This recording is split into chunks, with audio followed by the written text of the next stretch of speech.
सोलापुरातून गोव्याकडे जाणारे विमान अचानक रद्द झाल्याने प्रवाशांनी गोंधळ घातला।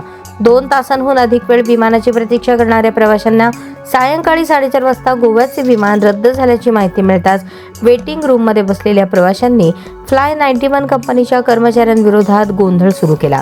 विमानसेवेचे वेळापत्रक कोलमडल्यामुळे देशभरात इंडिगो विमान कंपनी विरोधात प्रवाशांचा रोष वाढत असतानाच रविवारी अशी स्थिती सोलापूरच्या विमानतळावर पाहायला मिळाली। मिळालेल्या माहितीनुसार रविवारी दुपारी 56 प्रवासी सोलापुरातून गोव्याकडे जाणार होते। 1:30 वाजल्यापासून प्रवासी विमानतळावर दाखल झाले होते। अनेकांना बोर्डिंग पासही देण्यात आले होते। दुपारी 2:55 विमान उड्डाण घेणार होते, मात्र तांत्रिक कारणामुळे गोव्याहून सोलापूरकडे येणारे हे विमानच रद्द झाल्याने पुढील उड्डाणही रद्द करण्यात आले।